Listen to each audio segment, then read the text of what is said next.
The tale of Amina and her sons. In a small, picturesque village by the edge of the savannah, there lived a woman named Amina, known far and wide for her wisdom, kindness, and deep love for her children. Amina had two sons, Kofi and Kwame, whom she adored beyond measure. Despite the challenges of life in the village, Amina always made sure her sons felt safe, loved, and understood. The boys were very different from each other. Kofi, the older of the two, was quiet, thoughtful, and introspective. He loved to spend his days under the shade of the baobab tree, reading stories passed down through generations. He often wondered about the world beyond their village. Kwame, on the other hand, was lively, full of energy, and always seeking adventure. He would often race through the village, challenging the other children to games of tag and laughter. Amina, though she cherished each of her sons in her own way, noticed the growing difference between them. Kofi seemed content with his books and quiet moments, while Kwame longed to explore the world, seeking new horizons. As time passed, Amina could see that Kofi was becoming more reserved, while Kwame's restlessness grew. One evening, as the sun set behind the hills, Amina sat with her sons under the baobab tree, their favorite gathering place. She knew it was time to speak to them about the future. "My sons," she began softly. "I have raised you both with all the love I have, and I know that the paths you will walk will be different. Kofi, you are a thinker, and you have a heart that yearns for knowledge. Kwame, you are a doer, full of energy and bravery. But I want to share a story with you both, one that will guide you, no matter where life takes you." The boys listened intently as Amina spoke. "There was once a mother who had two sons, just as I have you.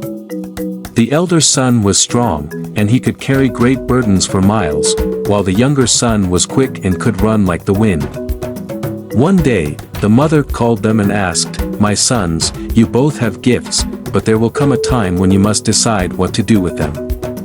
The elder son chose to stay close to the family, helping with the harvest and tending to the animals. The younger son, full of energy, set off to the faraway mountains, seeking new lands to explore." Amina paused, looking at both of her sons. The mother gave them both a gift, a special stone, one to keep in their pocket as a reminder of their strength. The elder son carried his stone with pride, knowing it would help him through his work. The younger son, excited by his travels, almost lost his stone many times, but he always found it when he needed it most. Over time, the younger son became wise from his adventures, while the elder son became known as a great protector of the village. Amina smiled, stroking their heads gently. "The lesson is this: both of you are strong, but your strengths lie in different places. Kofi, your wisdom and quiet strength will guide you in ways words cannot. Kwame, your boldness and adventure will lead you to places others may never reach. But no matter where you go, always remember the stones that your mother gave you. Those stones are your heart, your courage, and your love for each other."